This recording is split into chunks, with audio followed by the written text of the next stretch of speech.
বিসমিল্লাহির রহমানির রহিম। আসসালামু আলাইকুম। আজ আমরা জানব হাবিলকে হত্যা করার পরের ঘটনা। হাবিলকে হত্যার পর কাবিল গভীর অনুশোচনায় ভুগতে থাকে, কিন্তু আল্লাহর নাফরমানি ও অহংকার তাকে পথ দেখাতে দেয়নি। সে আদম আলাইসাল্লামের সামনে যেতে ভয় পেতে থাকে এবং কাবিল ও আকলিমা আদম আলাইসাল্লামের ঘর ছেড়ে এক দূরবর্তী পাহাড়ি অঞ্চলে চলে যায়। সেখানে তারা নিজেরাই এক আলাদা জাতি সৃষ্টি করে। আল্লাহর আদেশ থেকে বিচ্যুত হয়ে তারা সূর্য, আগুন ও প্রাকৃতিক শক্তিগুলোর পূজা শুরু করে। কারণ তাদের ধারণা ছিল আল্লাহ যেভাবে তাদের অগ্রাহ্য করেছেন, আগুনই হয়তো শক্তি ও জীবন দেয়। তারা আগুনকে আলো ও উৎস মনে করে তাকে পূজা করতে থাকে। এখান থেকে ধীরে ধীরে মূর্তি পূজা ও অগ্নিপূজা শুরু হয় এবং কাবিলের বংশধরদের মধ্যে অনৈতিকতা, অহংকার ও আল্লাহর অবাধ্যতা ছড়িয়ে পড়ে। হাবিলকে হত্যার পর আদম আলাইহিওয়াসাল্লাম যখন গভীর দুঃখে ছিলেন, তখন আল্লাহ তাআলা তাকে শীস আলাইহিওয়াসাল্লামকে দান করেন। এখন আমরা একটি চার্টের মাধ্যমে কাবিলের বংশধর ও শীস আলাইহিওয়াসাল্লামের বংশধর অর্থাৎ কার পরে কে এসেছেন, এভাবে নূহ আলাইহিওয়াসাল্লাম পর্যন্ত জানব। আদম আলাইহিওয়াসাল্লাম থেকে নূহ আলাইহিওয়াসাল্লাম পর্যন্ত। আদম আলাইহিওয়াসাল্লাম এর ২০ জোড়া অর্থাৎ ৪০ জন ছেলেমেয়ে ছিল।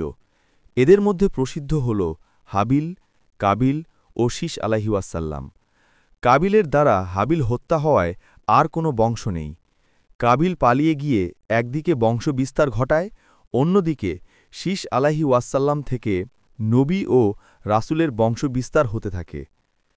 আদম আলাইহিওয়াসাল্লাম থেকে কাবিল, কাবিল থেকে ইনক, ইনক থেকে মাহুইয়েল, মাহুইয়েল থেকে মেথুসায়েল, মেথুসায়েল থেকে লামেক, লামেকের ৩ ছেলে ও ১ মেয়ে পর্যন্ত বংশ বিস্তার হয়।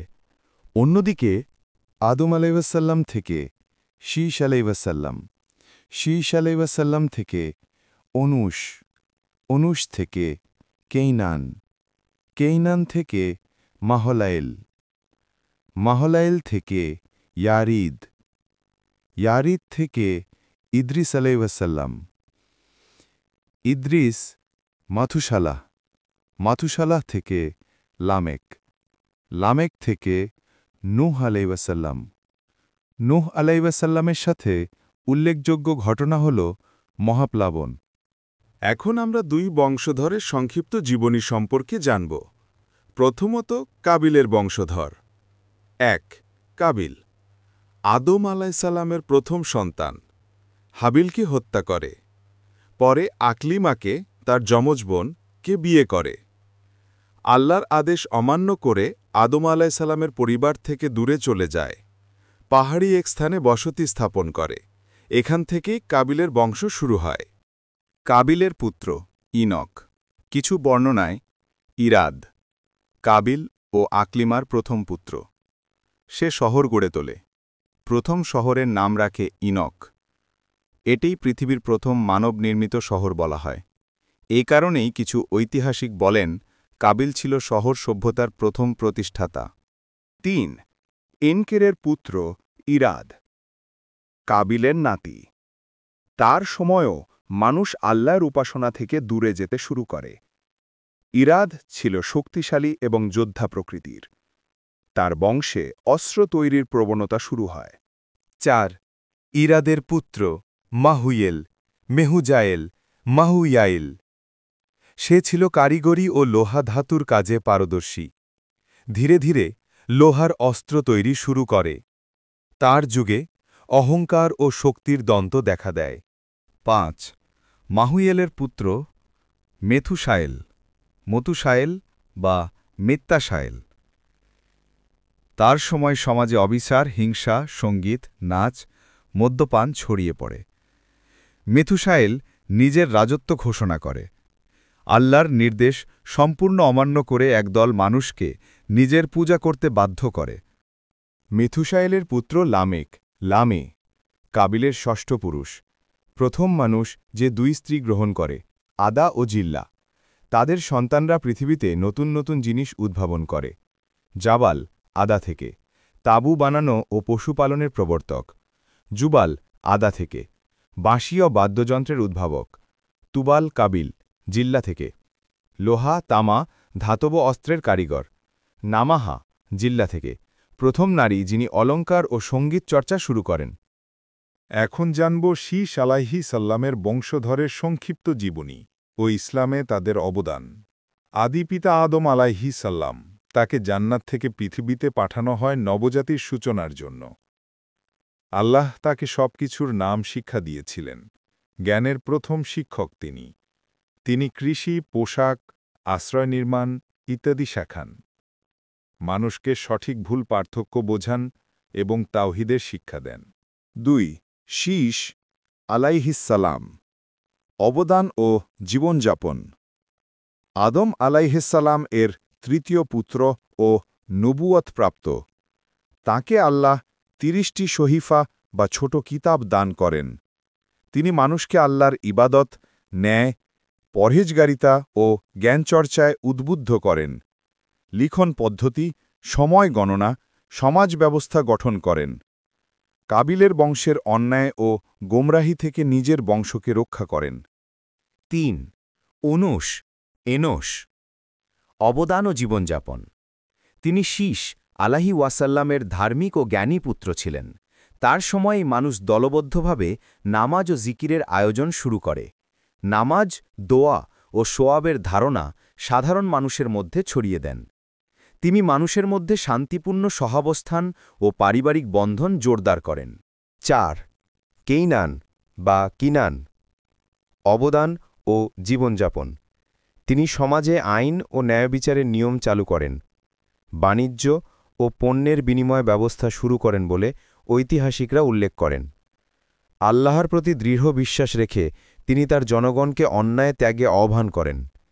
তিনি তার সময়ের মানুষদের জ্ঞান ও সুশিক্ষা অর্জনে উৎসাহিত করতেন। 5. মাহালাইল বা মাহালালেল, অবদান ও জীবনযাপন। তিনি ছিলেন অত্যন্ত পরহেজগার ও ন্যায়পরায়ণ নেতা। তার আমলে প্রথমবার বসতি ও নগর পরিকল্পনা শুরু হয়। সেচ ব্যবস্থা ও ফসল সংরক্ষণ পদ্ধতি উন্নত করেন। তিনি নামাজের নির্দিষ্ট সময় নির্ধারণের ব্যবস্থা চালু করেন। 6. ইয়ারিদ, অবদান ও জীবনযাপন। তিনি মানুষকে পুনরায় তাওহীদের পথে ফিরিয়ে আনতে সংগ্রাম করেন, কারণ কাবিলের বংশধরেরা তখন বিভ্রান্তিতে পড়েছিল। ইয়ারিদের সময়েই সমাজে প্রথম শহর ও বাজার ব্যবস্থা তৈরি হয়। তিনি শিক্ষক ও ইমামদের একটি সংগঠন গঠন করেন, যা মানুষকে আল্লাহর পথে শিক্ষা দিত। তার নেতৃত্বে সমাজে শান্তি, সহযোগিতা ও ন্যায় প্রতিষ্ঠিত হয়। 7. ইদ্রিস আলাইহিসসালাম, অবদান ও জীবনযাপন। শীশ আলাইহি ওয়াসাল্লামের সপ্তম বংশধর ও নবী। আল্লাহ তাকে লিখনকলা, সেলাই, জ্যোতির্বিজ্ঞান, গণিত ও সময় নির্ধারণ শেখান। তিনি প্রথম সেলাই করা পোশাক তৈরি করেন, আগে পশুর চামড়া ব্যবহৃত হতো।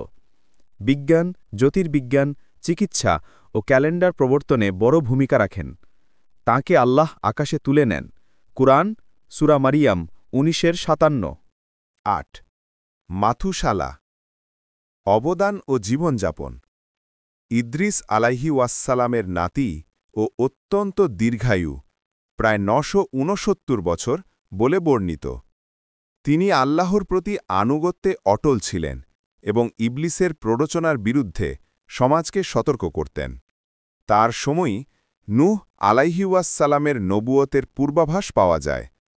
তিনি ধর্মীয় শিক্ষা ও উপদেশ প্রচারক হিসেবে কাজ করেন। 9. লামেক, অবদান ও জীবনযাপন। তিনি মাথুসালাহের পুত্র ও নূহ আলাইহি ওয়াসাল্লামের পিতা। তার সময় পৃথিবীতে অন্যায় ও পাপ বৃদ্ধি পায়, কিন্তু তিনি ঈমানদারদের নেতৃত্ব দেন। তিনি নূহ আলাইহি ওয়াসাল্লামকে ছোটবেলা থেকেই সৎ, ধৈর্যশীল ও আল্লাহ ভীরু হতে শেখান। তার আমলে সমাজে বিচার ও শাস্তির নিয়ম স্পষ্টভাবে চালু হয়। 10. নূহ আলাইহিসসালাম, অবদান ও জীবনযাপন। নবীদের মধ্যে অন্যতম শ্রেষ্ঠ রাসূল। আল্লাহ তাকে মানুষকে শিরক থেকে মুক্তি দিতে পাঠান।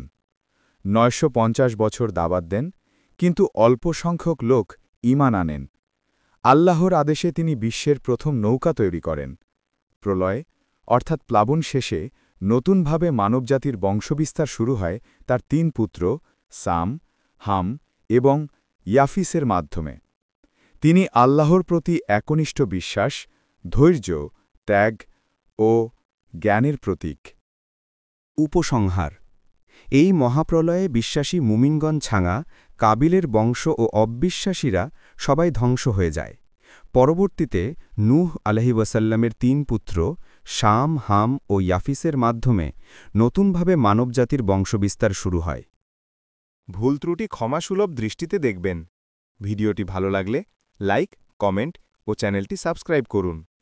ভিডিওটি দেখার জন্য সবাইকে ধন্যবাদ।